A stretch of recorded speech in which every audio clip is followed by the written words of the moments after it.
1318. Welcome back to Pet Pals. We are still at Frederick County Animal Control and Pet Adoption Center, but we have some additional adoptable animals for you to meet by television. This is KOZAC, or now Calvin. KOZAC came to us as a stray, as a puppy, and he is now close to a year old, and he was adopted and named Calvin, and his family, very frustrated, brought him back because they could not house train him.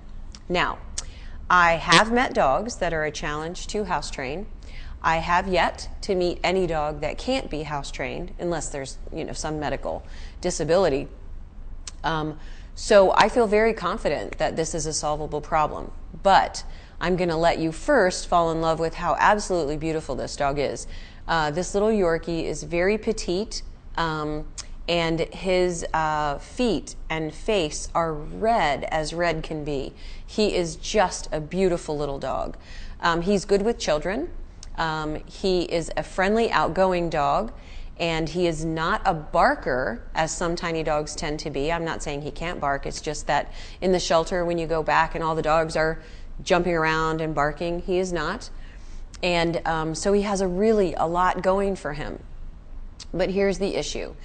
The family that took him home said that they crated him or kept him on a leash as much as they could. But in order for him to be house trained, that really needs to be a 24/7 commitment for at least 3 days. And that's not easy. I mean, people think it will be. They say, oh, what's 3 days? I'll just do it Friday through Sunday and then we'll be done. But if you think about what it would be like to be tethered to a dog 24/7, and yes, there is the crate, so you can put him in the crate while you sleep.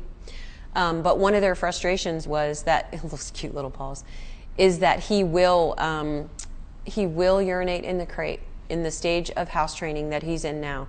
Very frustrating. So if someone is interested in facing the challenge, he's certainly worth it. Smart, nice little dog. But he needs someone who is going to be attached to him for the first 3 days that he's in your house to solve this problem. He is a very naughty boy.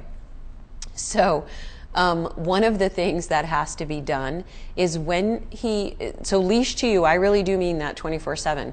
So when he goes outside to go to the bathroom, you're with him. Raining, dark, cold, hot, matters not. You are with him, attached to him. And when he goes, he gets a reward, which here's another challenge for Calvin KOZAC. And that is that he's not that motivated by food, or at least the food that his family tried with him. So the first thing you're going to have to find out about this dog is, what does he love? Now, perhaps he loves people so much that picking him up and carrying him around is going to be the reward. Perhaps it's a tug toy. Perhaps it's a squeaky toy. Or maybe it is some kind of obstacle challenge. Who knows? But the first effort you have to make with any dog you get is to find out, what will they work for? And sometimes people say, oh, there's nothing he'll work for. Even with feral puppies, there is something they'll work for. In the case of dogs that are afraid of people, which Calvin is not, they'll work to be left alone. So if that is the thing that they want, that is the thing that you give them when they do what you want.